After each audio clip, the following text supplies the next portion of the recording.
Thank you for joining us, gentlemen. I will start off with a opening statement from Coach Lindsey. Coach, go ahead. Right. Appreciate you guys being here. I love that song. That's a lot of motivation for me. That was my high school basketball warm-up song. So back in 1992 or 91, something like that. So anyway, that fires me up, though. Gets us ready for football season. I want to thank you guys for being here. Thank the Sun Belt Conference for putting on a first-class event. It's always good to be here and get started. 2 years ago, seems like forever ago now. And the good thing about Media Day is, football season is right around the corner. So we're extremely excited about that. I got two guys with me today that mean a lot to me. We're going to our third year together. Feels like they've been here forever. And hopefully they're both going to be here a little longer anyway. Carlton Marshall, our outstanding middle linebacker. Dylan Bradshaw is our center. And really, really, really honored to have these two guys with me today. I think they represent everything that's right about football, everything that's right about college football, Troy University, and really can't say enough about their leadership that they provide for our team. And, from day one, they've been bought into what we're trying to do, obviously coming in with a new staff 2 years ago and so forth. So it's always good when you get your better players to buy in and become leaders. And I know they're excited as I am for the season. Look forward to you guys asking those guys questions. Also want to Dylan Bradshaw's birthday today, so I want to say happy birthday to Dylan Bradshaw and try to get a haircut, but he wouldn't do it. But we're excited to be here. Good reports from our strength staff about our players this summer. Our testing numbers and so forth are really off the charts, as good as we've ever had. 2 years ago, a year and a half ago, I hired Rusty Witt as our strength coach. He spent a lot of time down there at Lafayette and UL, and really, he's a guy that's really brought some toughness to our program, I think. I think our players respect him tremendously. And, in college football, man, those strength coaches, they're with those guys more than we are. And I thought it was really important to have a guy that could come in and set the tone for that toughness and that standard, so to speak. And he's done an excellent job with that. Our strength numbers are much, much improved from where we were before. So really excited about what I'm hearing from him and watching those guys run in the summer and compete. These two guys will tell you, when I first got there, we were running, doing things in the summer. And we'd have guys not make it, not want to finish, do all those things. And Rusty has really nipped that in the bud and taught me a lesson as a young head coach in college football that hire right there is extremely important. So really honored and thankful to have him. We've got 19 of our 22 starters returning, which is exciting. Probably a lot like other universities. We think, that's a huge benefit for us. We've been really a young football team in a lot of key areas over the last, really my first year and last year. So when we've added a lot of depth, and I'm excited about that. When you return 19 of 22 guys, plus add a few pieces, you really like your chances to have a really good season. Better depth than we've ever had. And I think the key, obviously, to winning football games is up front, or your O-line, your D-line. And I'm a quarterback guy. I've always coached the quarterbacks, and that's extremely important. Don't get me wrong in that position, but unless you're good up front, then you're gonna have issues. And I think we've drastically improved in that area. We do have to replace our punter and our kicker. We did replace those two guys. Luke Magliazzi is a punter we signed. He's an Australian kid that transferred in from UConn. And Brooks Buse is a kicker we've gotten in there from University of Georgia. So excited about those two guys coming in and really taking our kicking game to another level. I really love our staff. We've got a lot of continuity. I've only had three guys that are not with us anymore from the original staff, and we've added three guys this year that are really quality. One is a guy named Gary Banks, who played at Troy, was a really good player. So it was great to always bring somebody in that's been in those seats before. Gary's going to coach our outside receivers. So really, really excited about what he's brought, some energy this spring with the wideouts. Luke Meadows is our O-line coach and offensive coordinator. He was my O-line coach at Southern Miss 2 years ago, or 14 and 15. Has really done an outstanding job, is really a good fit for me. And that's, as a play caller, that's so important to have an O-line guy that is a good fit for you. So excited about that as well. And then on defense, we were able to get Al Pogue back to coach our corners. Al is a longtime Alabama high school coach, spent time at West Virginia as well as Auburn. We were able to get him back last year, and he actually recruited some of our older players. So it was a really good, easy transition in all three spots for those guys. It's our third year together. The nucleus of our team is back.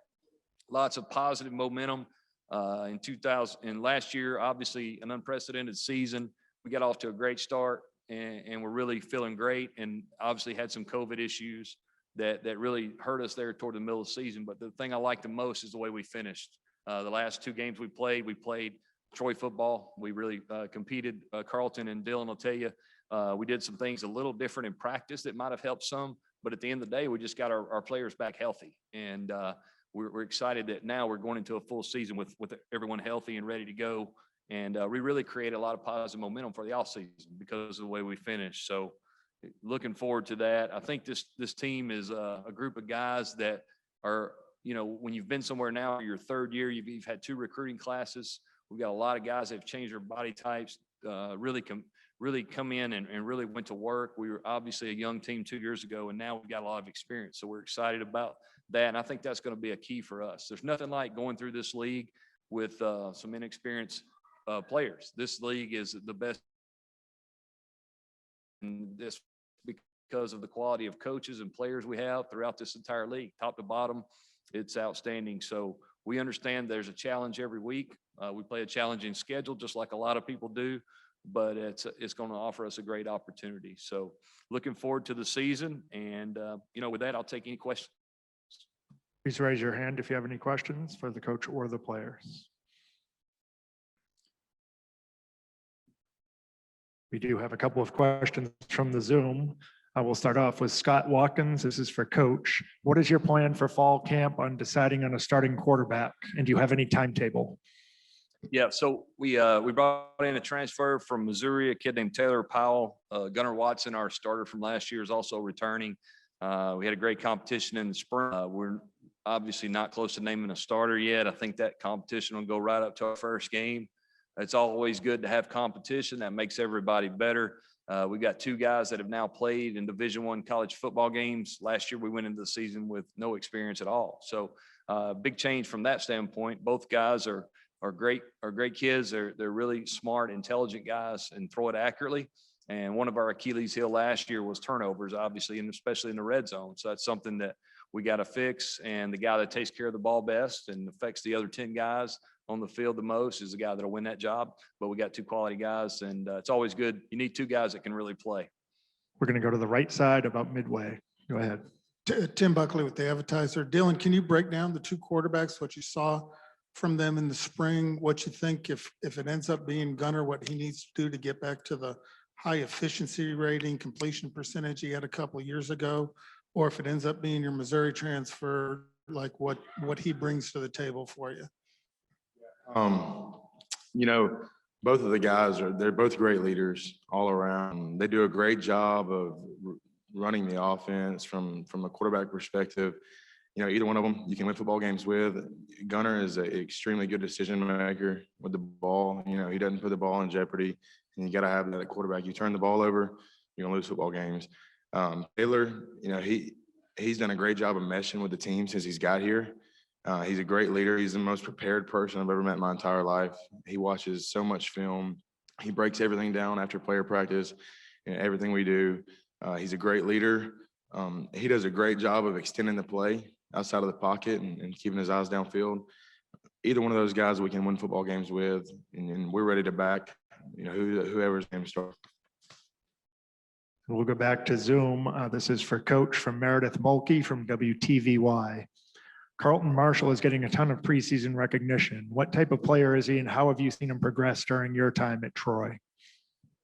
Yeah, he's not very good. I don't know if they're saying that, but no, he's obviously Carlton, one of the leaders on our team. And, what I've seen from getting to know him that first spring when we were going against the defense, and I was upset with our O-line, Dylan will tell you, because I'm like, why are we not blocking this guy? I mean, we would run right by him, or he would get by us or whatever. And, you found out real quick, the guy's got unbelievable instincts.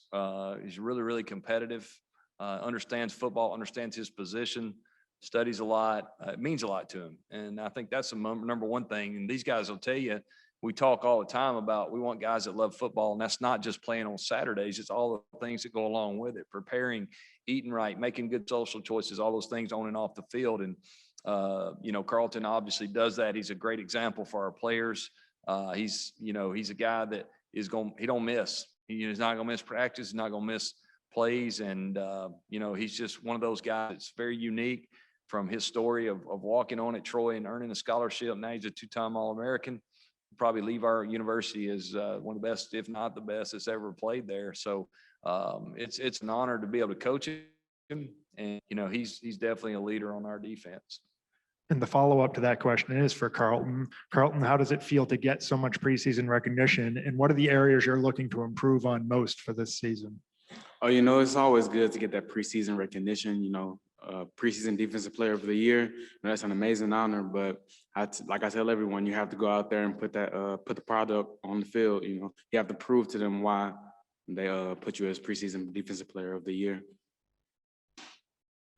We're going to go to the front row on the right side. Again, for Carlton, you guys sometimes last year had trouble getting solid pass rush. What do y'all need to do this year to?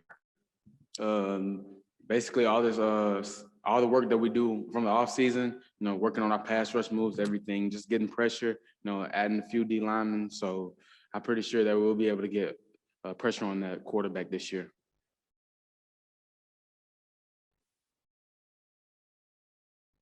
We'll go back to the Zoom for Adam Solomon from the Alabama News Network. This is for Coach. Not only do you have 19 returning starters, but it's your third year. Will this be the most complete Chip Lindsey Troy team that we've? Yeah, obviously, we've had 2 recruiting classes now. So, we've been our staff has been able to put our mark on our roster, which I think, any coach wants to do.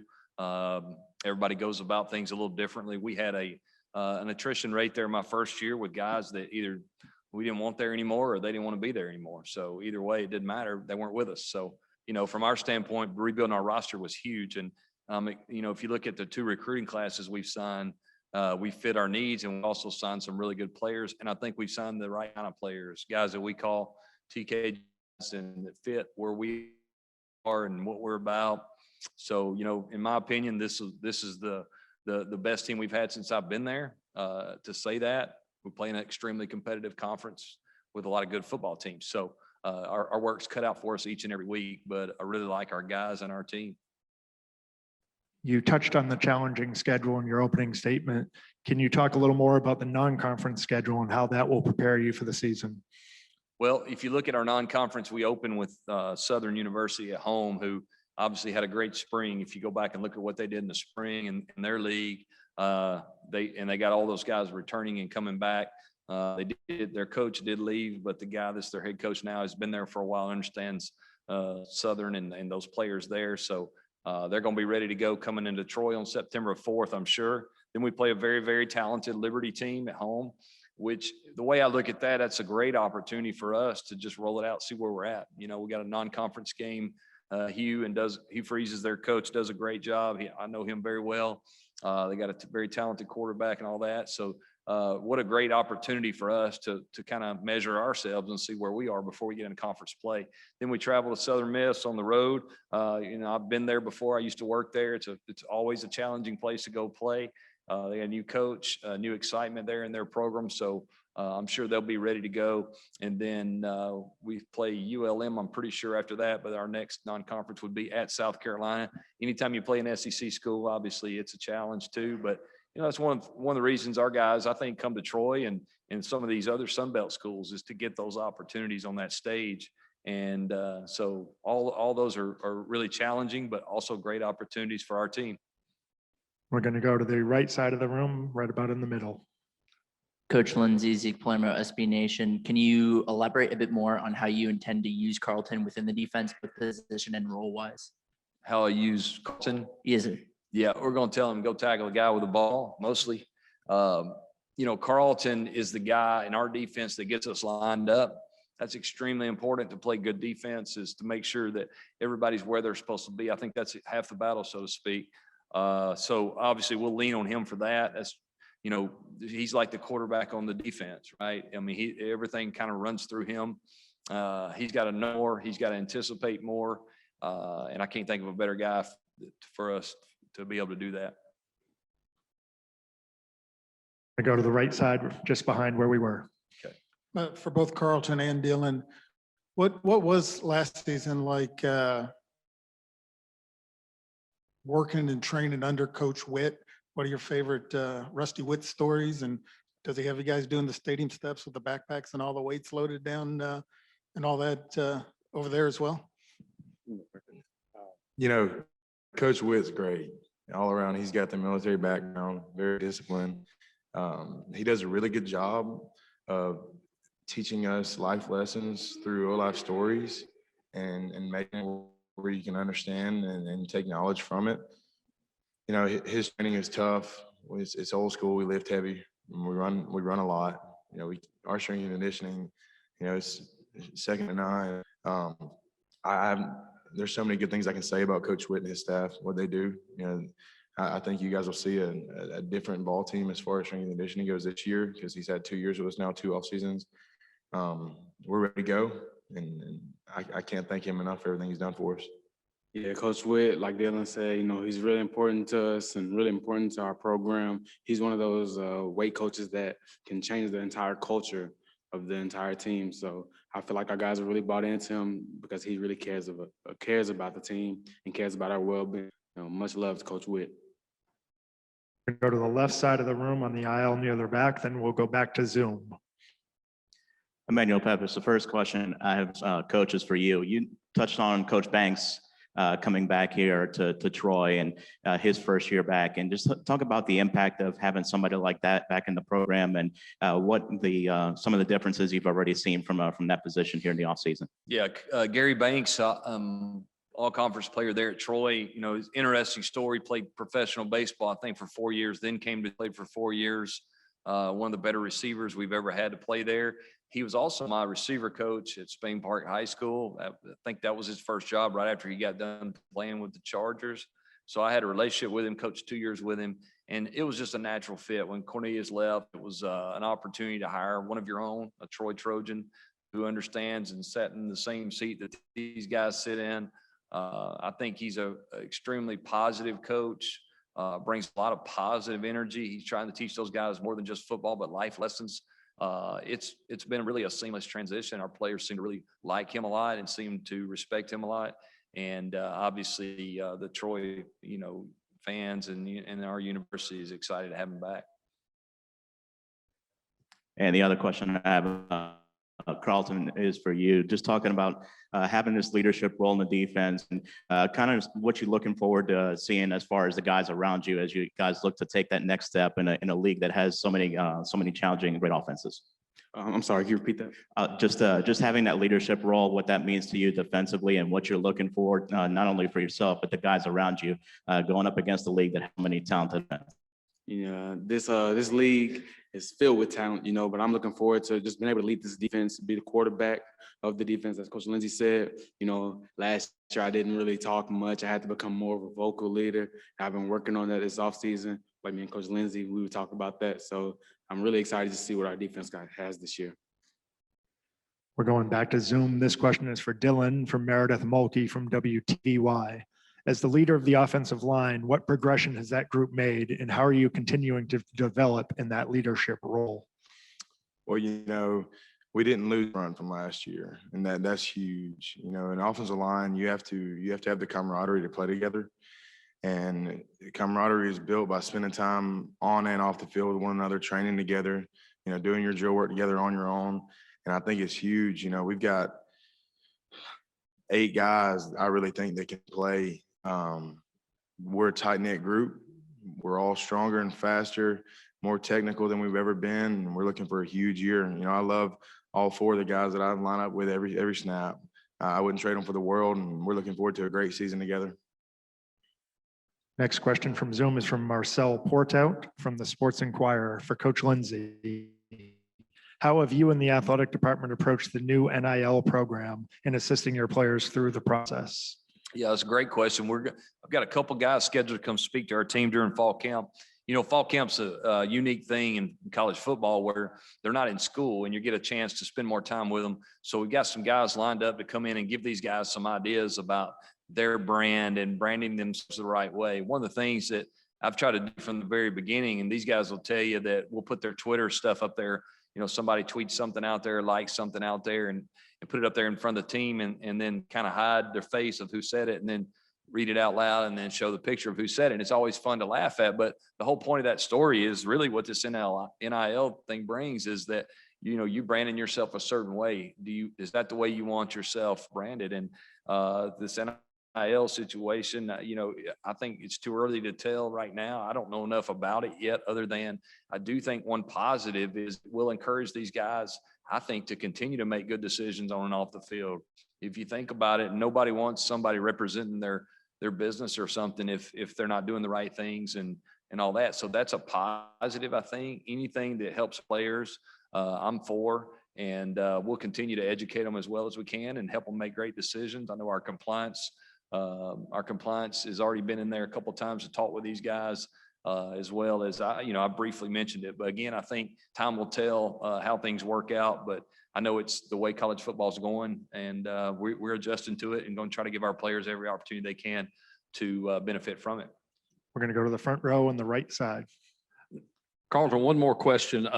Coach touched on last year, the issues team had at the end of the year, COVID, shorthanded and so forth. How frustrating was that, knowing that y'all were probably better than you played, but you just didn't have a lot of the manpower that you expected to have?